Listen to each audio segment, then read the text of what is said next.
Hey Raghunath, tell everyone about our Patreon community. Sure, Kaustubha. The Wisdom of the Sages Patreon community is an incredible online yoga resource.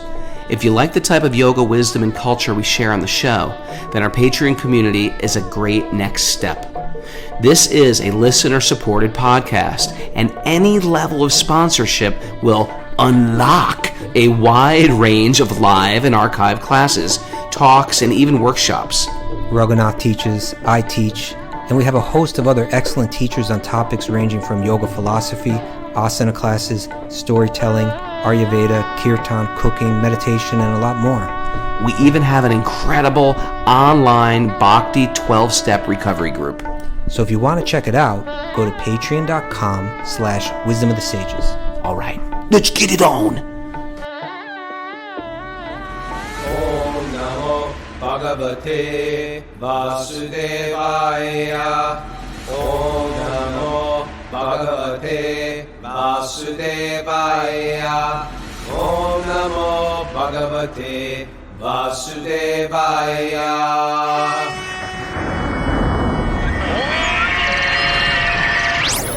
Okay, everybody, live from Super Soul Farm, this is Wisdom of the Sages, a daily yoga podcast with your host, Raghunath, and co-host and senior educator at the Bhakti Center in New York, Kaustubha Das. Welcome to our show, and welcome to Sleep In Saturday, and it's questions and answers day. This is the day that all of our students and friends write in questions on their spiritual journey, and we answer them. We do it every Saturday at 8 o'clock. Sunday, we have a special guest. Tomorrow's special guest is very special, Kaylee, who people know a lot. I mean, she's a great yoga teacher up here, but a lot of people know Kaylee from the band 108. She was a.k.a. Kate 108.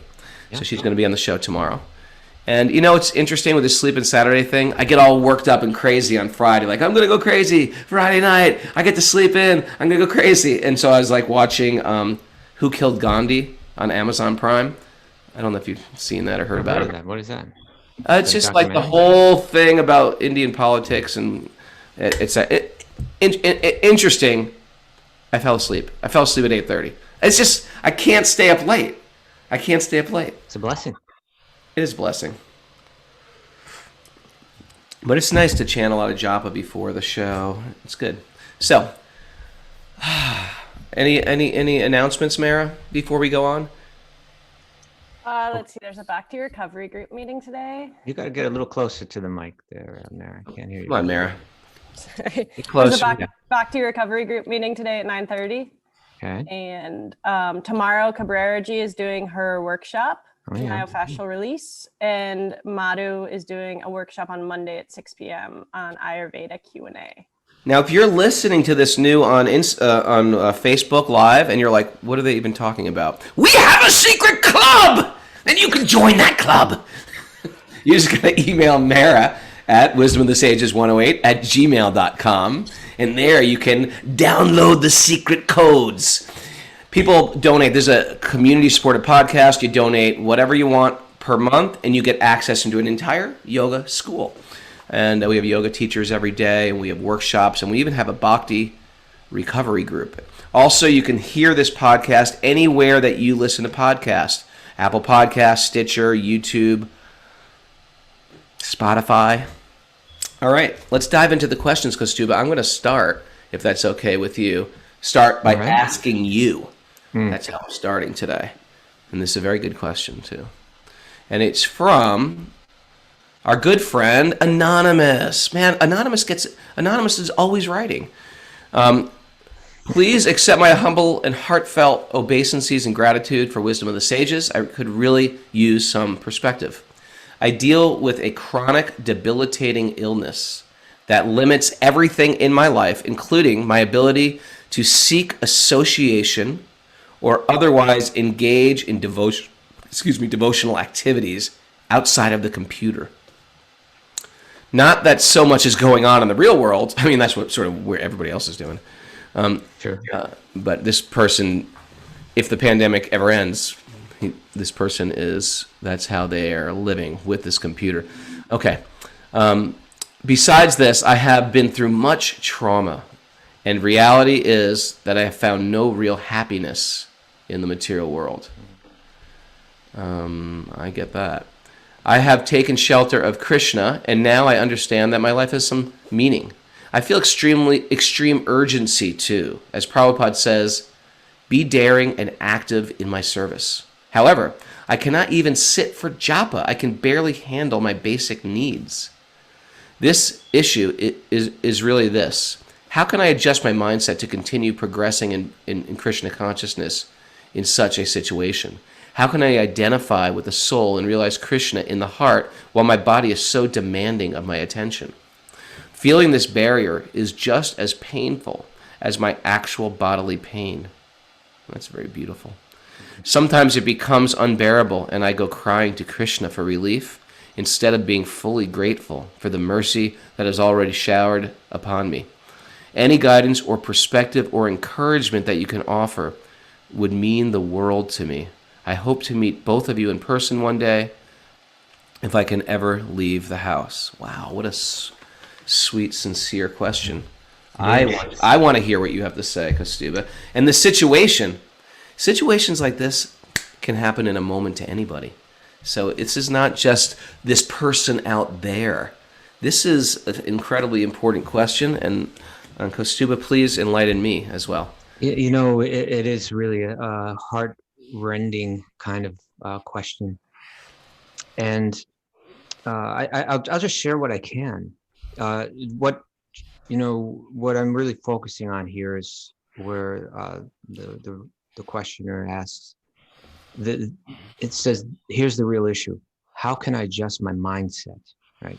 And that's a great, I love the way that they're focusing on it, because it's saying, okay, I can adjust things to a certain degree, external things, but ultimately we all have to adjust our mindset, right? That's what yoga is about.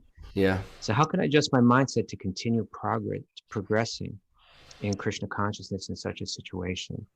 And then gets even more specific, which I like, is even clearer focus. How can I identify with the soul and realize Krishna in the heart while my body is demanding so much of my attention? And so, I guess this is the tricky part about this world that we live in. It's simultaneously beautiful and horrible. Yes. It's if you look at when Krishna reveals the universal form to Arjuna on the battlefield of Kurukshetra in the 11th chapter of the Gita, it's like we can't imagine what that vision was like, right?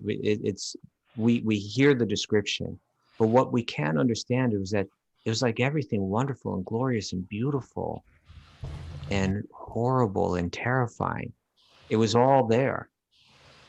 And it was even like almost too much for Arjuna to handle. And that's this world. It's simultaneously beautiful and simultaneously terrifying and horrible and cruel, apparently, right? I actually, I shouldn't use the word, but like it feels cruel sometimes. Another part of what our anonymous questioner said was that, and this was really heartrending too. It says, the reality is that I have found no real happiness in the material world. Okay. And we want everyone to be happy in this world. We want everyone to be happy, like, always, but that, I'm feeling something really good about this questioner in the sense that although obviously they've been through a lot, we don't know exactly what their debilitating illness is, but it's debilitating and it's really, it's very limiting for them. And there's been extra trauma on top of that. And there's been this sense of, I don't really feel happiness in this world. Now, here's the key, is that whatever we're going through in life, some people, they're riding the way that karma works is it's waves. It's up and then it's down and it's up and it's down. And it sounds like for this person, this particular lifetime, which most people identify like this lifetime is everything. This particular, stretch of years that they're going through in this particular body with this particular debilitating illness has been feeling like, the low on the ups and downs. Kaustubha, people are saying your voice is a little low. Okay. I don't know if I'm I think you're okay, but maybe I just speak very loud. Come a little closer. So for these hours, these years of this lifetime for this person, it's been a karmic low, it feels like. But the way that the Shastra, that these sacred texts help us understand, and this is exactly what the person was at, how can I adjust my mindset? Is that whether our karma is playing out a high or a low,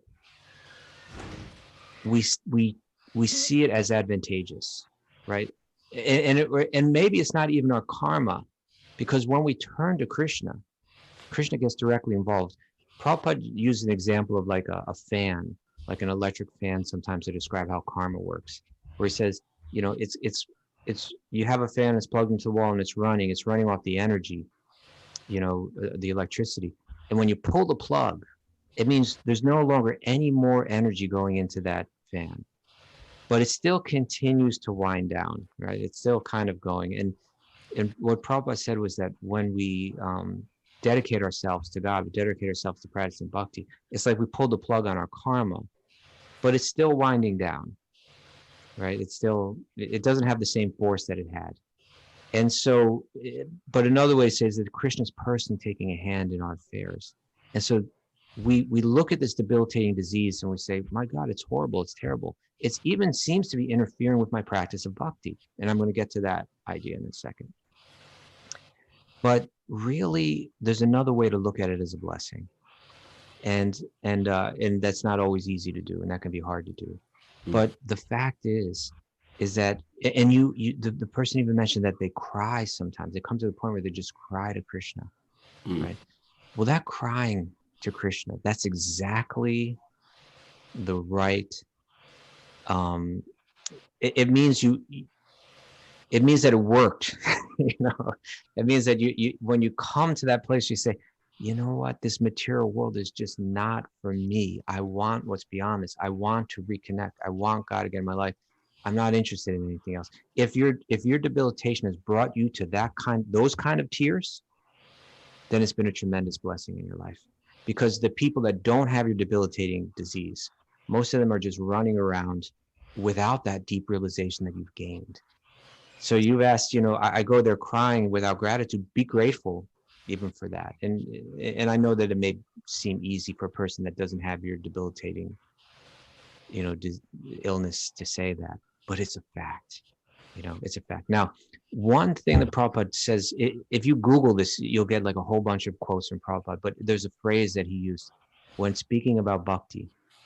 He said, there is no material impediment. He says this many times.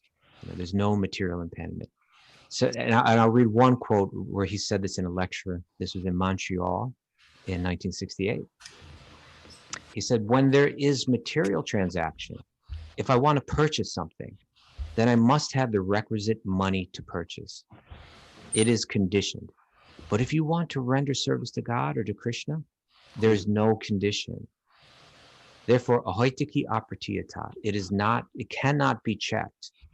Because I am born in a particular type, particular time, or particular country, I cannot render service to Krishna. That is not a fact. Anywhere, any part of the world, in any part of the universe, any person, in any condition, they can serve Krishna. There is no impediment. And when that type of dharma is followed, to serve the Supreme Absolute without any motive and without any impediment, then you will be happy. Yayatma suprasiddhati. You are wanting happiness, peace. So if you try, if you learn how to love Krishna without any motive and without any impediment, then you will be happy. This is the program of Krishna consciousness, to make everyone happy. So it's you're on the cusp of it. You're crying in the right way. Now you mentioned you want to be active, and Prabhupada says we should be acting and daring in our service. Everybody's service is going to be a little different. And he had a whole movement of people that he was encouraging to be active and daring and bring bhakti to the world. But that doesn't mean there aren't going to be people that are in different circumstances, and their devotion and their service will manifest in different ways. You can find the way that even with your debilitation, you can contribute. I think sometimes, who I think of, Raghunath, of someone who was like a person that wasn't out doing something dynamic, or wasn't famous, or wasn't, but he just was like, he was so simple and so pure that he affected everyone that even just kind of saw him. Who? Remember Vibhu Chaitanya? Oh, yeah. It's really not how much you do. It's what you do in the way and how you do things. Yeah. He was the guy that he had no service except to cook for the deities all day. His room was like a tiny, like three times the size of a closet. But he would cook all day, and he would sing and chant. He was like this old, beautiful Indian man, and his food was delicious. This was at the temple in Vrindavan. Yeah. And then when he got too old to move, like his body wasn't working, they put him in this chair, and he would give out the Charnamrita. That's like the sacred water that everybody drinks when they come up in a line. But he could barely move his body, but he did it with so much love that you wanted to get right there to be with him, even though he's practically immovable himself. Yeah. But he was quite wonderful and beautiful, and everybody had great appreciation for him. Yeah. He would take your hand, like nobody else has ever done that. Everyone would, okay, they pour it in there, but he would take your hand and then just with such great care and love, just like pour a few drops of that Charnamrita in the palm of your hand. And you could just look at him and you could just see that, like, here was a person that had not a drop of material desire. And this is my point. I don't know your debilitating disease and what you can and cannot do, but obviously you're not going to be able to do a lot of things that other people can do. But if you focus on just letting go, you have an advantage that your debilitation is cutting the illusion that most people are going through. Like, I can be sexy, I can be cool, I can be rich, I can, all these different things. The material energy has come down hard on you and said, no, you're not going to get any of that this time around.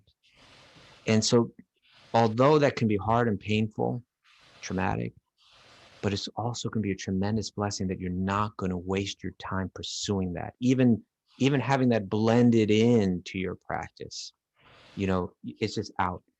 There's a great autobiography here, man. Yeah, you know what I mean? When a person goes through what they're going through and then overcomes it, applying spiritual information to their life and coming out high, that's a book I want to read. Right. I agree. And so I was going to just share this last thought, is that your service may be different and it may be unusual and it may be quieter or less on the stage or less, active, externally active. But no matter what, every single person has the freedom and the ability to pursue purifying the mind and purifying the heart. And those kind of people that really go deep into that, they touch people's lives. So if you really focus on whatever your circumstances is, trying to become very kind to everyone, trying to that even though you have a very difficult circumstance, try to never complain about it. If people see, look at that person, they have such a difficult life and they never complain. People say they're onto something, right? They're onto something. And you'll touch people in a special way if you can do that. So there's no limit to what you can do, even though it appears there may be. But these are things that any person can do. Really try to become pure-hearted and kind to every person you meet. Never complain about your circumstance. And absorb your mind in Krishna consciousness, and you'll see you'll more and more the curse that you have will reveal itself as a blessing, and more you'll be able to touch people's lives with that. Okay, good answer. Well, thank you for helping me with it. What's that? Family Feud. Now I got a question for you. We should have a Krishna conscious Family Feud. Wouldn't that be fun? Well, I've taken part in Bhakti Krishna conscious related like quiz games. Quiz show? We should do that. We should do that for the holidays. Wisdom of the Sages. Do you want to take part in that? She gets it every day. I know, that's what I'm saying. She's probably sick of Yeah, that. I'm in. It sounds great. Okay, she's in. We'll break up into different countries. Finland has their team. Oh, Switzerland has a posse. Germany, the Germans are showing up. Roman Ragnar representing Prague. Californians. Californians can show up. It'll be great. Okay. All right, let's do it. This is coming from Stephen Walters. He's another and he writes this via email. This is a hard question too. I've been giving you some tough questions lately, Raghunath. This is a tough one. After 19 years, my wife and I have settled upon selling our house and separating for an undecided length of time. One of those harsh realities of this world. After 19 years of marriage, well, Yeah, it is tough. Because we married so young, without God in our hearts, we did considerable amounts of damage to each other emotionally. Okay. She needs to find her own internal strength and relationship with God, and I the same. I'm deeply saddened by this because I felt like we are soulmates who would grow old and die together. But I'm beginning to understand that she is not my possession, and God must have a need for her in another capacity. So she is leaving, and I will be a single father of 2 teenage children. Okay, so we've got the background. My question is, wow. Yeah, my question is, how do I continue to grow in my newfound relationship with God? How do I exist in this material world and support 2 children while being a good example to them? My knee-jerk reaction is to join an ashram and seek the wisdom of a guru, but I can't abandon my children in this toughest time. Great question. Nice realization. And you can tell he's applying spiritual information. You don't own your wife. Your wife doesn't own you. And even the fantasy of, we'll have this romantic time at the very deathbed of each other and holding hands. I saw a picture of 2 people holding hands as they're both dying. It doesn't always necessarily exist. It's nice. Romance is nice, but it's not necessarily based in reality. And he came to this realization the harsh way, which is sometimes material nature just lops off someone you're attached to. Not even in a bad attachment. It's not like attached to doing a bad thing. He loves this person. But that's just how material nature works. And I use this analogy of a person who understands gardening. When you see somebody come into the yard with loppers are those giant cutters, and they lop down your lilacs, lop down your roses, lop down your berries. It almost, if you don't understand gardening, it appears like there's a psycho in my garden, right?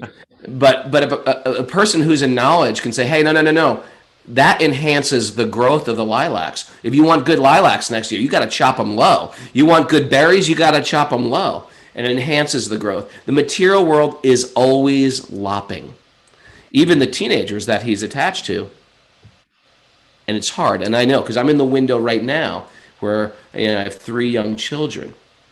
But eventually the kids go off. And oftentimes they go off and you had such an intimate connection with them, and then you never see them again. It's almost like the most devastating thing that can ever happen to a parent is your children, the ones who are so dependent on you, this one we're so attached to, they walk away from us also.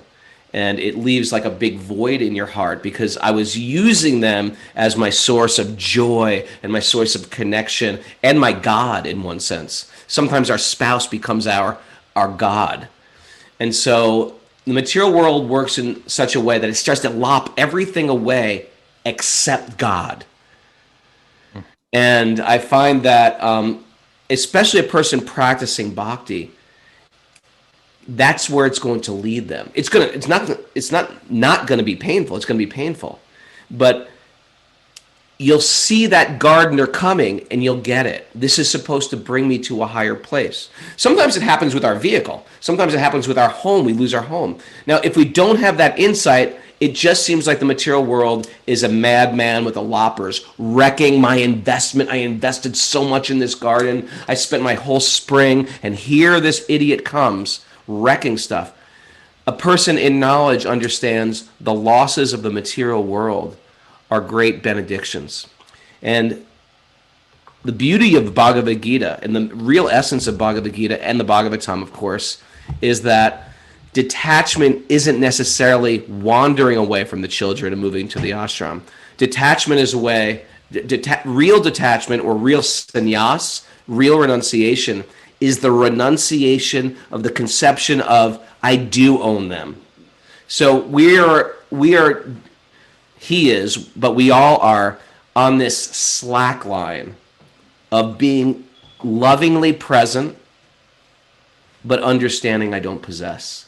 Like being detached, but being lovingly present. And that is like a very delicate thing, because I feel like, and what it's doing is it's actually refining my love.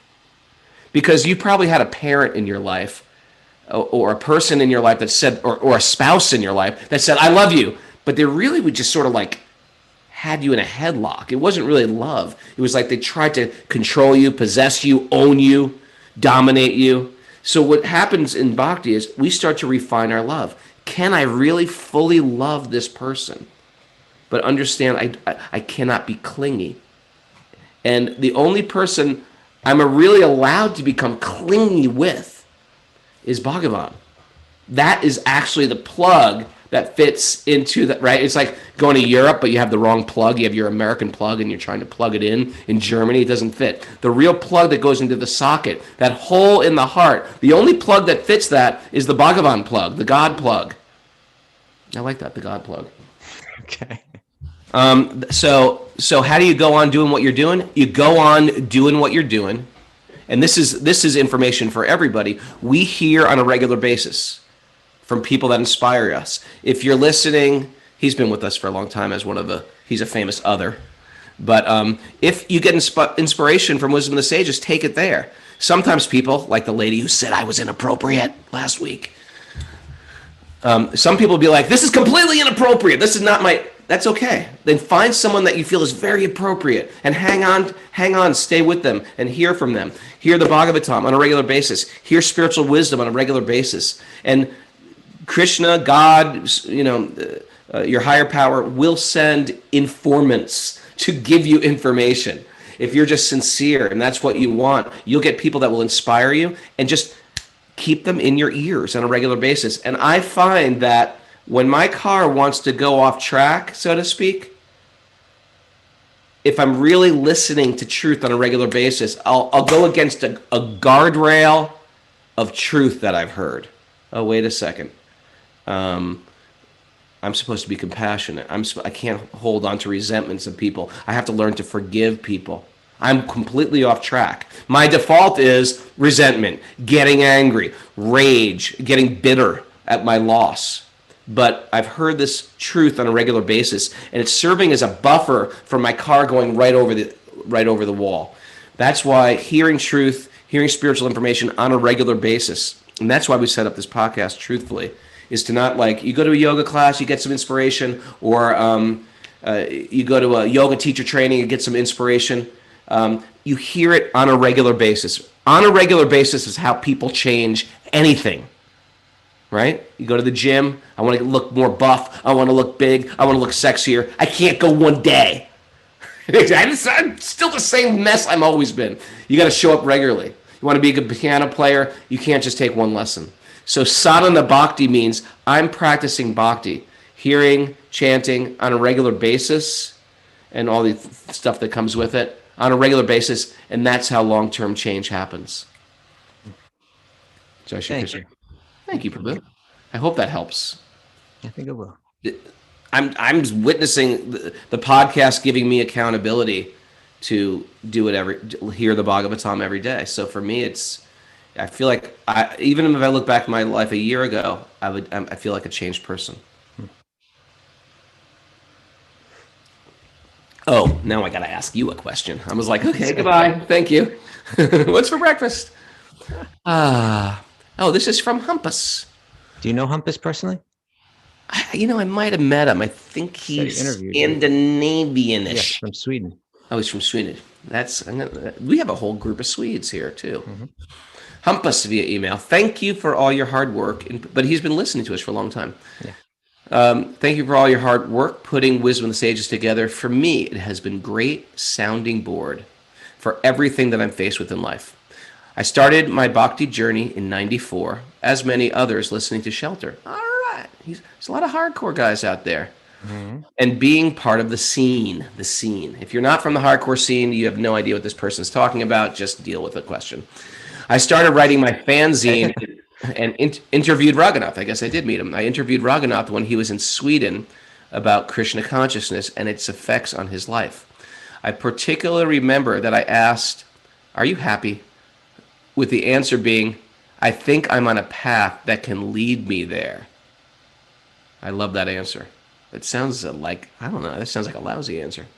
What do you think, Kaustubha? It's honest. Honest. As I grew older, Krishna disappeared a bit from my life, and it wasn't until a couple of years ago when I heard Raghu's sacred Sangha. That was Wisdom of the Sages prior to Wisdom of the Sages. And I started following along as an other and have been a devoted listener ever since. All right. A big thank you for all of you. My question has been itching a bit lately and has been bothering me for quite some time now. Recently, there has been some discussion in the Discord thread about homosexuality and how it's viewed by ISKCON. If you're unfamiliar with ISKCON, it's the institution set up by our guru's guru. Okay. I know the subject has been brushed on previously in this podcast, but reading up on it, I've understood that the views within Krishna consciousness on this matter is quite divided. In my research, I have found that some of the views are quite extreme, quite hurtful to me. In all honesty, they have prevented me from moving further, deeper into my practice. I am gay, and for me, it has never been a burden, rather a true blessing in my life, and today I live in a happy, committed relationship. I try to not let it define me. It is just the way I am wired, just as it is for a straight person wanting to commit to the opposite sex. The idea of LGBTQ being quite demoniac or sinful is something I strongly oppose, and it will, of course, be a great divider in my continuous course within Bhakti. I fall in love with another spirit soul, and my feelings are as true as anyone else's, and I have never understood why it should matter to anyone else, or why it would in any way change the way I love or my relationship to God. You often teach that Krishna consciousness is not a fear-based philosophy, but some of these views suggest otherwise. So I was hoping you would shed some light into this matter. Great question. Yes. And you have good light for this, Kaustubha, I'm sure. I don't know. I'll just speak what I've learned from people like you that have influenced my life, Raghunath. Thank you for this question, Humpus. Humpus, is that a common name in Sweden? Humpus? I never heard that name before. Matilda's saying, yeah, everybody's named Humpus. It's like, so, you know, this world that we live in, this material world that we live in, it's kind of like a prison. Sometimes it's described as a prison. And it's a place where people are harming one another, like the prisoners are harming one another, you know. And usually any kind of difference in people becomes a source of fear and, you know, and potentially a source of conflict. And if you look around us, that's what this world is. You know, it lacks harmony and, you know, between people. And everywhere we turn, every time there's a little difference in gender, difference in race, difference in country, difference in, you know, whatever it may be, they all become potentials for fear and for conflict. And so the question about homosexuality is just another question like that. I appreciate Humpus's, you know, desire to want to practice, you know, bhakti. And you know what I'm always reminded of is some of those Twilight Zones, you know, they really had good messages in them, right? Yes, they did. Where are you going with this? Well, there was one Twilight Zone where it had like all these, it was some futuristic, I think it may have even been on some other planet or something like that. Oh no, you know what? I don't think it wasn't Twilight Zone. Maybe it was Star Trek. Star Trek, also very deep So it was on Star Trek, I think. I'm not sure. It was one of those two. But like these people had like half of their face was black and half of their face was white. Aren't those Klingons? I don't know. And so this race of people were like the whole show. They're like talking about like how this enemy, kind of rival enemy kind of civilization, how they were under such threat by them, and they were so evil and they were so wrong in every way, and how we had to fight them and wipe them out and not eliminate them, and all this going on. And then at a certain point it gets revealed like this other race, and they look exactly the same except the other half is white, and it's just switched which side is black and which side is white. It's saying that like they're practically exactly the same, but the way that we operate in this world is based on fear, and we fight over things, and it is very difficult to root that out of anything, root it out of a nation, root it out of a spiritual or religious organization, root out of anything. There are people that, and this is something that Raghunath and I share sometimes. We're part of the International Society for Krishna Consciousness. We participate in it. We have benefited from it. We have warm feelings for it. But there's plenty of people in this organization that on many levels I cannot relate to at all.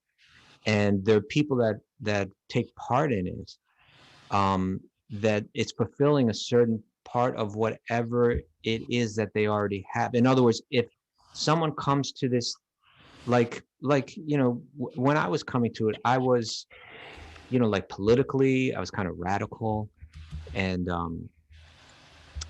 but it appealed to me on that level.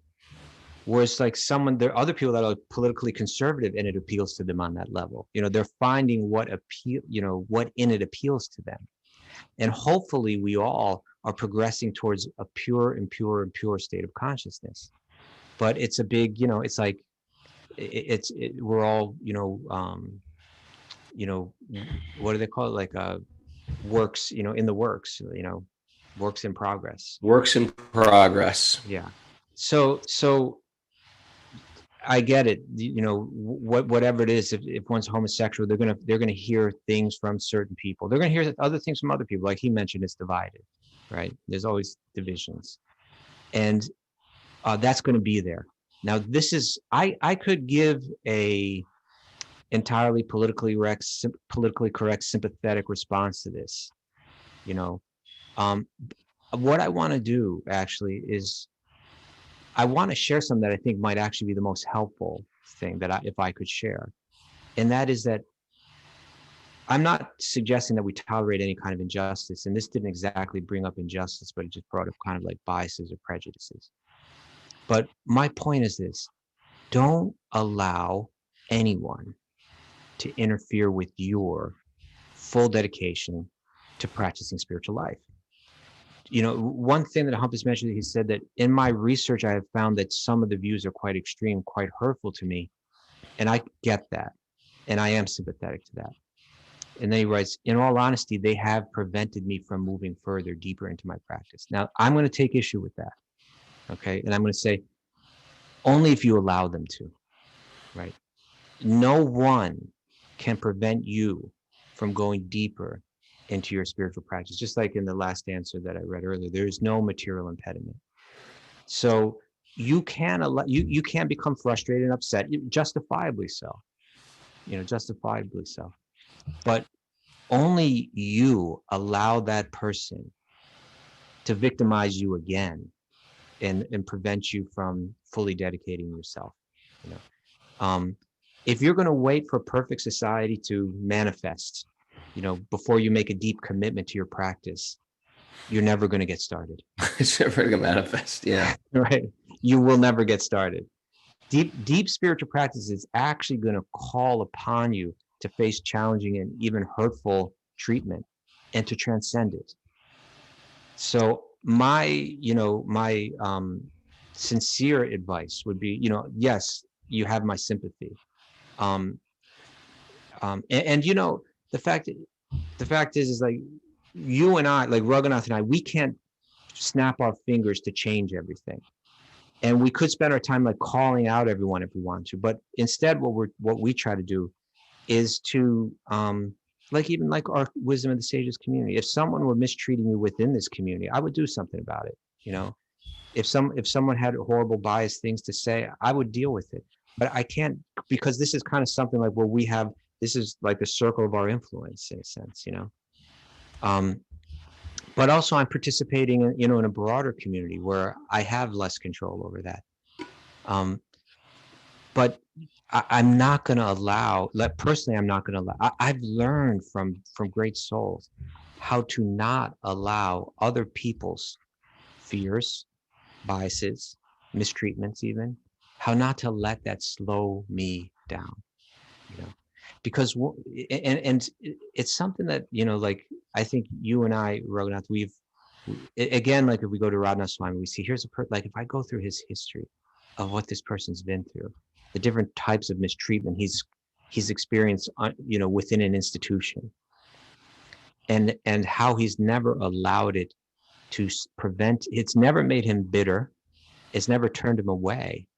He's just steadily just worked to improve the situation and never complain. I say that's how one advances. I'm not even going into the details, but like last January, Raghunath and I were sitting down with Radhanath Swami. He began to reveal a whole aspect of his history that nobody even knows about. Yeah. And it was like insane what the courage and the tolerance that he's had to demonstrate. When you see someone like Raghunath Swami, you think, well, he's a leader. He must have been this chosen leader from childhood or something. His whole life at ashram was like, practically speaking, like he was abused, not physically abused, but like he was like so low on the totem pole, sent to horrible, dangerous places to spread the holy name alone. Alone, I could have died so many different places, and he shared that with you and me, and then he drove on my birthday. I went to Bombay, and we had the whole car ride, and he told me about all of his early times. It was like one tragic thing after another. Yeah. So you're making an incredible point. I wasn't really expecting this answer, Kaustubha, but it's great because everybody is going to get pissed on some way or other by the material world. I'm experiencing it right now. Some people are just speaking so many ill things about me who don't even know me. And it's like so heartbreaking because I'm trying to be such a good on my A game, yet people don't know me, but just say cruel things. And it's just, it can be really, really discouraging. So this is my point. Like when but what keeps us going is that you look at an example like Radhanath Swami, I say, my obstacles have been tiny compared to his, tiny. And so how could I even complain about them? I have to accept those as a blessing too. And so I'm not in any way suggesting, therefore, there should be a toleration of any kind of, injustices and so on. But what I am saying is that this world is going to be full of injustice. It's going to be full of harshness. Don't expect, when you step into a spiritual practice, don't expect like everything's going to turn like rainbows and everything like that. It's not. But but especially don't be a victim of it twice. Don't allow that to steer you away from doing your own deep spiritual work. And so I'll end on this, is that Humpus shared that he wrote that the idea of homosexuality being demoniac is something I strongly oppose. And then he wrote, and it will, of course, be a great divider in my continuous course within Bhakti. And now I would say that there are certain divisions that we make that are healthy, and there are others that aren't.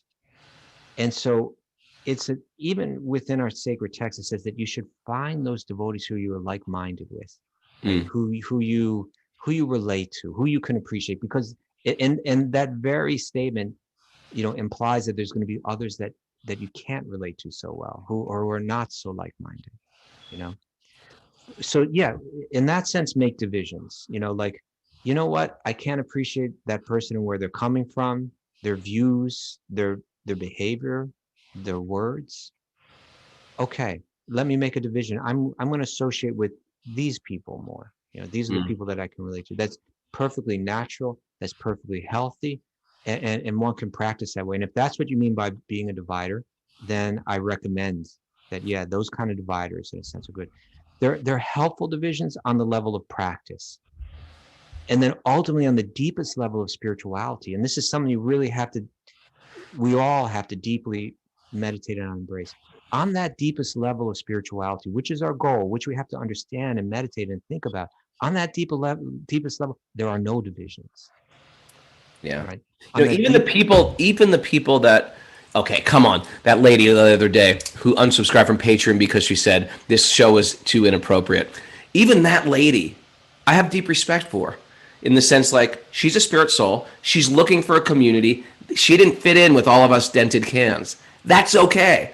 And I can appreciate her. And I want her to find people that will speak to her in her language. Yeah. And I feel like, Kaustubha, I've kept you in my life because I feel like I'm comfortable around you. I can share my biggest problems with my most, my deepest challenges in life with you. I won't feel judged. I won't feel made fun of. I won't feel ostracized.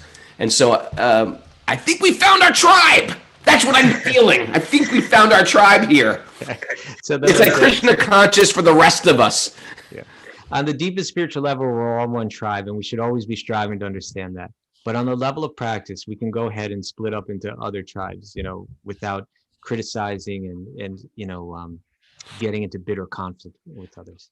Okay, I'll leave it there. I hope I hope my answer didn't come off as callous to your situation, because I didn't intend it that way, but I just respect you. And so I wanted to, rather than lay on the kind of platitudes that are tempting with this kind of thing, I just wanted to, let's get deep into the spiritual practice, and speak on that level. So I hope that was helpful. Yeah. Okay, Raghu, I got a question. I think that was great. I wasn't expecting that answer. It's a great answer. Thank you. And you are more than welcome in our tribe, Humpus. Always. Thank you. Always. Okay, this is coming from Jane Burns via email. He writes, I have a question for Raghunath. I'm interested to hear the answer to this question. It's one of those unusual questions. All right. What was the most peaceful day or week of your life? What steps did you take to find this blissful state? Now, this may sound crazy. Okay. I don't like peace. Okay. I don't like peace. I like joy. You know what I mean? And if I like peace, I'd be a whole different person. Like, peace for me is you get the right temperature in a Caribbean water, and there's tropical fruit there, and you're just doing nothing. And that is good for about 45 minutes. And then I'm like, I got to do something. So looking for peace has never been one of my things, to escape and find peace somewhere. It's just not my thing. I like joyous activity, and that's why I dig Bhakti, because that's why I dig Bhakti. I dig Bhakti because you're doing stuff in the world, and it's fun. It's always fun. And to the degree that I'm really 100% engaged in it, I have experienced great amounts of joy. That's why I like pilgrimage so much. It's my favorite time of year, or programs we do at the farm, because there's nothing else to do except you're fully doing bhakti, or there's no other distractions. So, we're traveling around. There's the sacred Ganges. Let's bathe in the Ganges. Let's chant prayers to the Ganges. Let's, let's go visit this temple. Let's all sing together. Let's do some yoga together. Let's eat delicious food together. It's like when you start putting all of your senses engaged in some type of thing outside of yourself for a greater cause, for your community, towards a divine focus, where it's not about your ego any longer. Yeah. Because if it's about your ego, suppose I'm a group leader. If it's about my ego, I'm trying to exploit all these people. I'm trying to get something, finance, money from them, sex from them. It's not like that. For me, it's just like getting everybody connected with those magic spots, like on pilgrimage.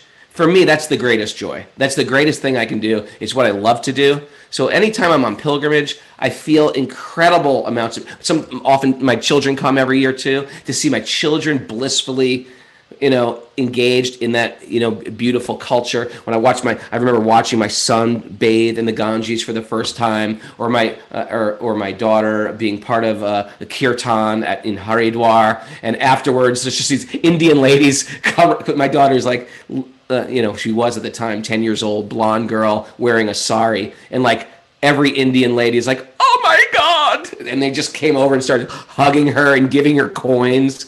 Like, to see her like creating this samskara, this impression in her consciousness at a holy place, doing a sacred thing like kirtan, and just feeling that love and appreciation of public kirtans, and for me to be able to give that to my kids or give that to my students, that is like the most joy. And if you've been with me on pilgrimage, I'm like ecstatic 24/7.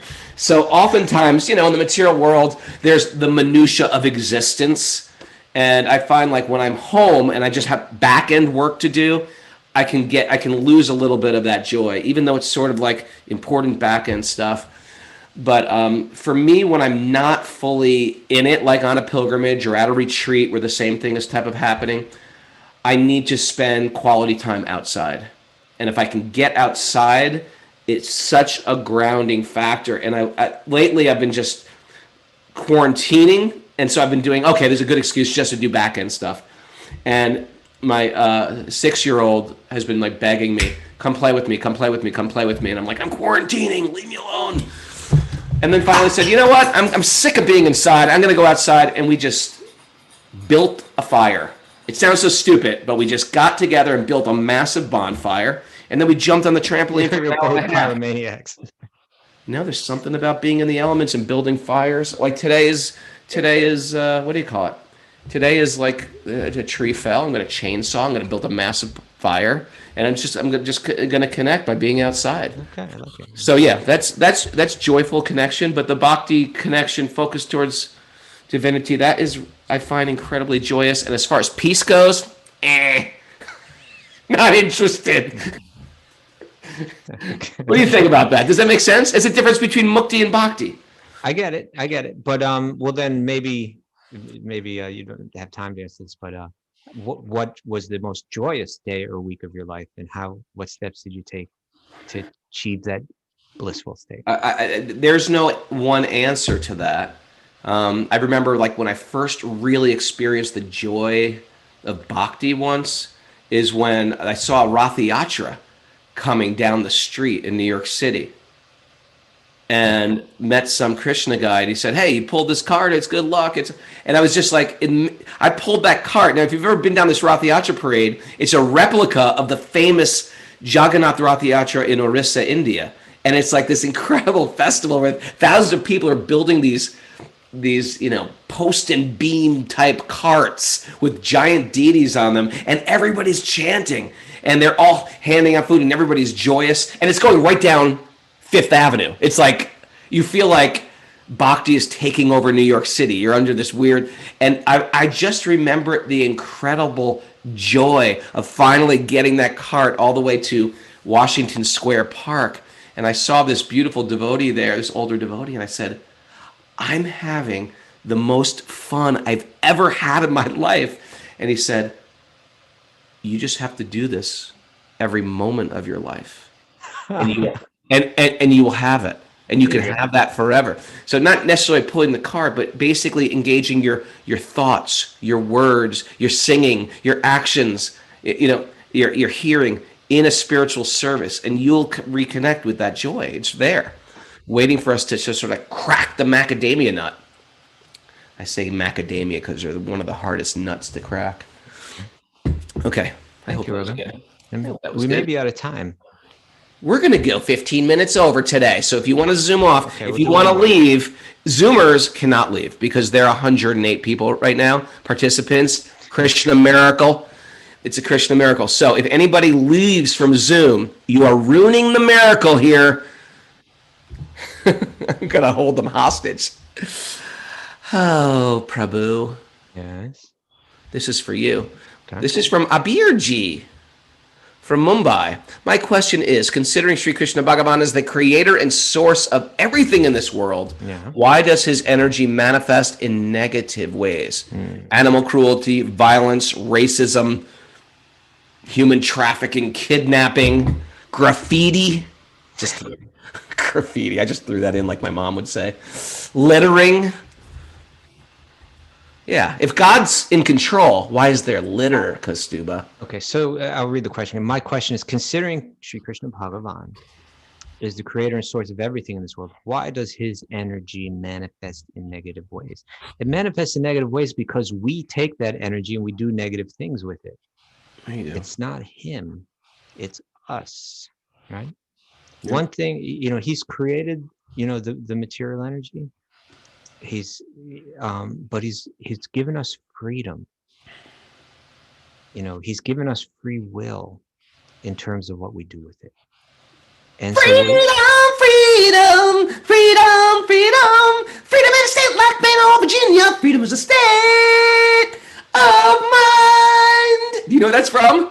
Who knows where that's from? You get extra credit. Write it on the board. No one's gonna get that reference. Now, some people may think categorize what you just did as an interruption. No, it was an inspiration, man. Okay. No one's gonna get that reference. Yes, it's a play. Dana DiCero, you're close. Okay. Go ahead. It's Shenandoah musical. So, you're going right on like I never said anything. Go ahead. I'm trying to. But it's just an important kind of philosophical point that Krishna, he makes it quite a few times in the Gita. I'll read a little Bhagavad Gita, a little 9th chapter. This is text 8 and 9. Krishna says, the whole cosmic order is under me. Under my will, it is automatically manifested again and again. And under my will, it is annihilated at the end. O Arjuna, all this work cannot bind me. I am ever detached from all these material activities, seated as though neutral. Okay. And so then this is some of the commentary, but before I read this commentary, I'll just share another point that Prabhupada made. And this is from one of his commentaries, but he says, the rains are not responsible for the different types of vegetation that appear on the earth. Although without such rains, there's no possibility of vegetative growth. And he uses this analogy to understand Krishna's relationship with this material realm and our freedom within this material realm. Without rains, there would be no vegetative growth. True, right? But the rains are not responsible for the fact that a watermelon grows over here and a rose grows over here and, a thorn bush grows over there. You can't say, well, why is the rain creating all these thorn bushes? The rain is coming down equally. And each one of those seeds is different. And that's why some pleasant and unpleasant things are manifesting. In a similar way, Krishna, nothing would be possible in this realm without Krishna, but Krishna is not responsible for how things are playing out. Those are decisions that we're making, right? We're choosing to try to manipulate the material energy towards our own pleasure. Don't blame the warden. Yeah. Don't blame the warden. You're in jail. And we're conflicting with each other, right? So all we need to do is turn back, and you'll find freedom from all of that negative energy. But the point is, we don't turn back. We keep saying, no, I'm going to adjust this so that I can enjoy it more. Right? So Prabhupada writes, he says, one should not think in this connection that Krishna has no engagement, because he's saying I'm aloof and I'm from this material realm. In his spiritual world, where there's none of that negative energy, he is always engaged. In Brahma Samhita, it is stated, Atmaramasya tasyasti prakritya na samagamaha. He is always involved in his eternal blissful spiritual activities, but he has nothing to do with these material activities. Material activities are being created by his different potencies. The Lord is always neutral in the material activities of the created world. This neutrality is mentioned here with the word udasinavat. Although he has control over every minute detail of material activities, he is sitting as if neutral. Now, here he gives the analogy. The example can be given of a high court judge sitting on his bench. By his order, so many things are happening. Someone is being hanged. Someone is being put into jail. Someone is being awarded a huge amount of wealth. But still, he is always neutral. He has nothing to do with all that gain and loss. Similarly, the Lord is always neutral, although he has his hand in every sphere of activity. In the Vedanta Sutra, it is stated, Visamya Nai Krinye. Man, you got to take that Sanskrit course with me. I know. G? He is not, I got to wear my glasses.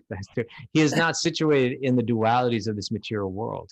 He is transcendental to these dualities, nor is he attached to the creation and annihilation of this material world. The living entities take their different forms in the various species of life according to their past deeds, and the Lord doesn't interfere with them. Okay, so just try to see it that way, is that we make a decision, I want life without God, or even I want life in imitation of God. He says, if that's what you want, you can have it. I don't recommend it, but you can enter into that realm. And then we enter into that realm, we all conflict with each other, and we say, why did God do this? All we need to do is turn back and understand that and we can understand that even that negative stuff, when it's seen in this light, becomes the impetus to turn back. Right? If we understand and interpret it in the right way. That was beautiful. You are beautiful. You're beautiful, Raghu. You're beautiful. You're a beautiful man. You're beautiful. Okay. I think we're done, huh? I got work to do. I'm packing up, man. No, man. We got one more question. Do we? One more question.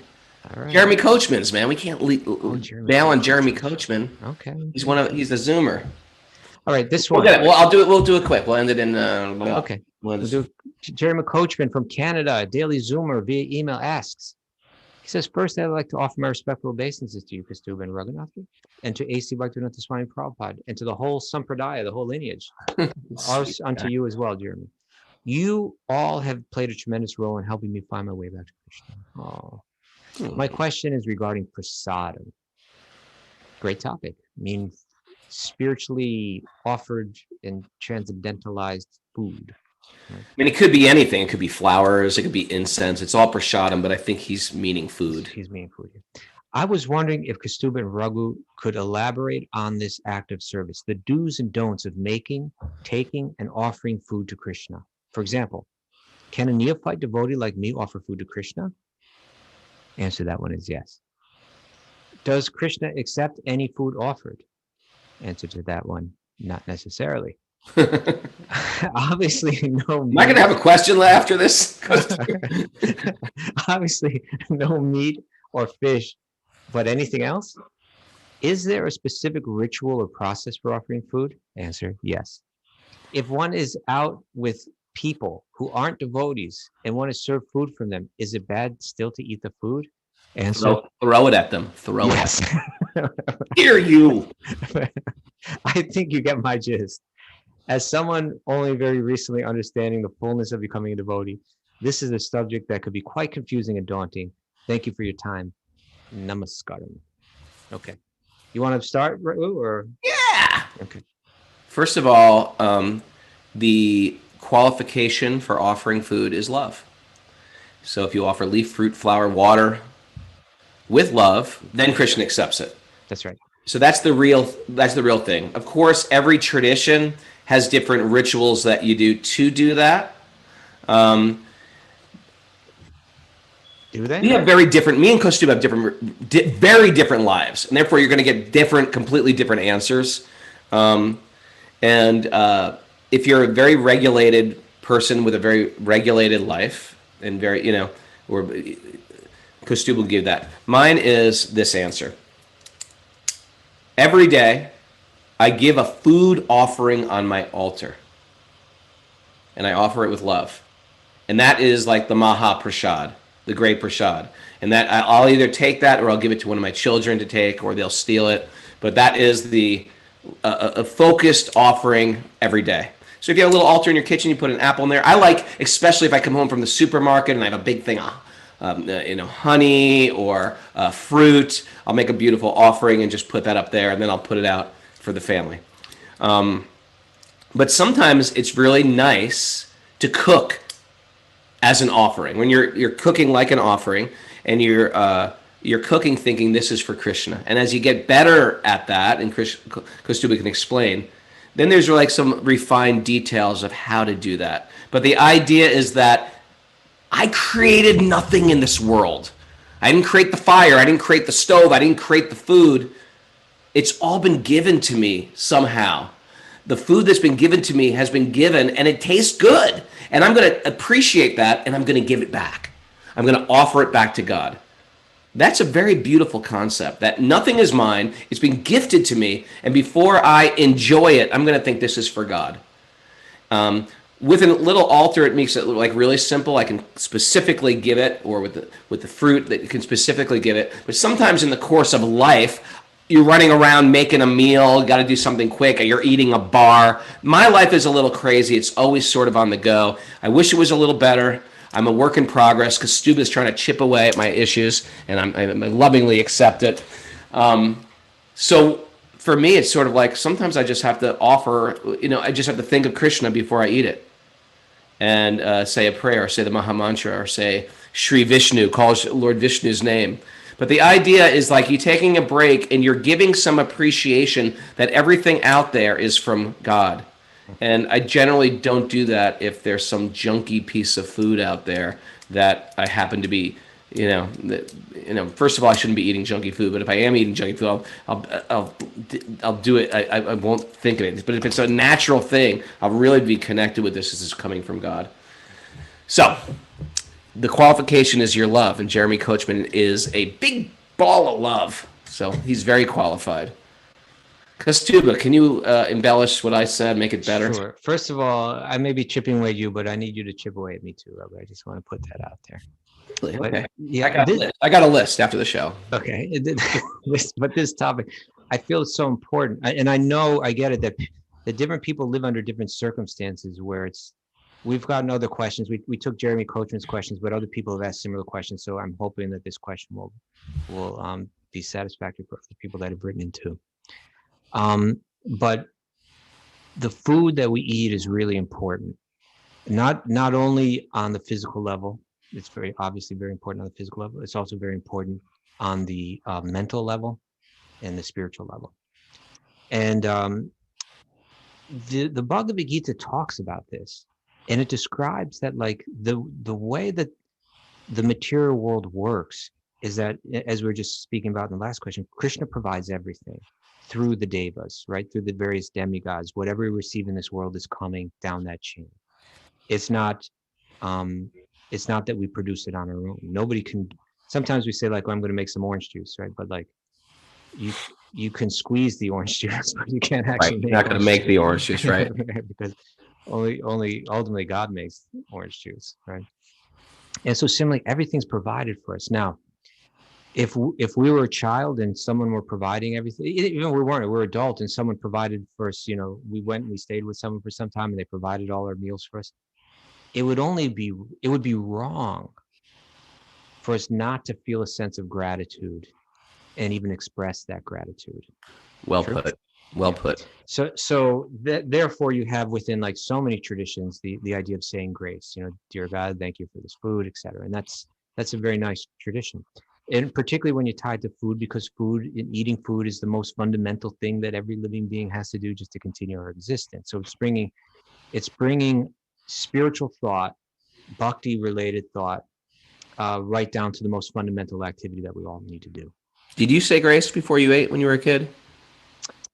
Rarely. I think we did maybe on holidays or something like that. I don't remember. We always said grace. Did you? We may have gone through. We chanted rosary. Yeah, okay. In a rosary. We're practically chanting japa. Okay. So that's their saying grace. Now, what's happening with offering food is something even beyond that. It's culturing, it's seva, it's service to God. It's pure, it's an activity that is on its own, fundamentally a practice of bhakti.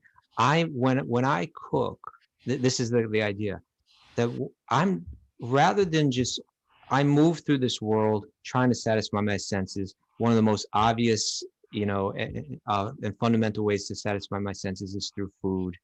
And so I go around, I try to stuff my face with food as much as I can and eat delicious things. Now, the Bhakti-yogi says, all this food is created by Krishna. All this food ultimately belongs to Krishna because I didn't create it. Right. And I have a heart and a mind that's, let's go ahead and say mind, right? That's been focused on trying to satisfy my senses. I'm going to flip the equation and try to, day by day, through a regular practice, cultivate the idea that I work to satisfy God's senses, right? That beautiful divine being that is the root of my existence. I'm going to take this most fundamental daily activity and turn it into a seva where I cook, not thinking about myself. I cook thinking about God, right? When you really do, the most beautiful ways, I plant the food, and it grows and I harvest it, then I prepare it, then I offer it, that with love, I'm going to cook this with a faith that if it's offered with love, Krishna accepts that love. And so I make this offering as nice as I can. And I cook with love. If I do that day by day by day by day by day by day by day. Day by day. Oh dear Lord, I gotta be careful with the musical see triggers. thee more clearly. Okay. Love thee more dearly. Follow thee more something day by day. That is a great song. That is a song of pure bhakti yoga, man. That is a great song. It is. Spotify that one. There's a time and place for everything. Now, if I do that on a daily basis, it's actually training my mind to find joy and happiness in beauty and making that offering. It changes me as a person. It changes my mind and it facilitates my love for God. So, a few weeks back when we had that retreat up there, I filmed and we shared for our Patreon people, what was part one of home worship. And that had to do with offering a puja. And I've been thinking I would like to do a part two, which has to do with how to prepare and offer food. So let's try to do that sometime soon. Yeah. And there the process that you're asking about, Jeremy, we could lay it out. Now I want to say one more thing about prasadam. The idea is that if the food is cooked with devotion and offered with devotion, then that food, and this is what we accept on faith, becomes prasad, becomes the mercy of Krishna. And when you eat that food, it's actually it's a very powerful spiritual, it's got powerful spiritual energy in it. Okay. Now, people can deny that that's a fact. I have complete faith in that fact. I have full faith. Full faith, right? Yep. Whereas other food kind of has the opposite effect. It's kind of like going to reinforce, the materialistic mindset. So all of that is part of it. But Raghunath said the most essential thing, like there's one verse in Bhagavad Gita, patram pushpam palam toyam. If you offer me a leaf, a flower, fruit, or water, but you offer, with bhakti, Krishna says, then I will accept it. Because Krishna doesn't need our offering, but what he actually enjoys is the love, right? Like even if one of Raghu's little kids came, and brought something that they cooked for him with love, and they wanted him to be happy, and even if it wasn't that good, he would actually enjoy it so much because it was offered with love. And so that's the idea that there's a system of sacrifice, of making something sacred, that really becomes our entire life becomes sacrifice, including the act of preparing and eating food by making it an offering. So it's an important part of it. There are different ways that people can do it. There's some certain standard prayers and so on. But really, even if you don't know those, you can just chant the Maha Mantra. Prepare the food as nicely as you can. We can get into the details of that more another time. And maybe we can share some things online. I should have thought of that before this, but maybe we can share some things online about where you can find those kinds of. If you go to Krishna.com. Oh, they've got the whole chat board, I guess, for the others, but the Zoomers are all like passing around links for. Okay. If you go to Krishna.com and say how to offer food, I think you're going to find it too. Yeah. And we'll try to share, how to do more elaborately. But even if you cook it nicely, and make an offering of it, we just put the Maha Mantra. That's fine too. All right. All right, man. Guess what? There's a Bhakti recovery group today for Patreon members. 10 minutes at 9:30.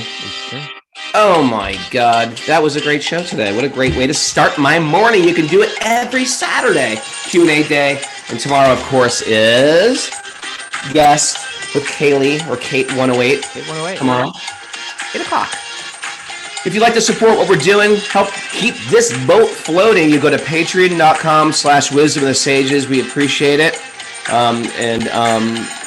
Yeah, we have a big, beautiful, dented can community of people who are on a spiritual path, and we're trying to move forward here. Thanks, everybody. Thanks for all the Zoomers who Zoomed in today. We had over 108 people live, and thousands of others will listen today, as well as all these Facebook people. Facebook people, get off Facebook and join us here on Zoom or Apple Podcasts. If you got some inspiration today, write it down. Write it down, take a screenshot of it, tag Wisdom of the Sages and tag Raghunath Yogi, and we'll reshare it. Thanks, Kaustubha's been doing that. Resharing those nice things people have been doing, writing down. It's important to capture a little nugget of wisdom and share it. You never know who needs that. Let's make nuggets of wisdom go viral. No. Nuggets of wisdom No. go viral. No, pretty good. No, just by putting nuggets in there doesn't. Knowledge become like a virus. Thanks, everybody. And if you're new to this is our fun part of the show where we dance with our pets, our spouses, or just dance alone in front of a computer screen because this is the future.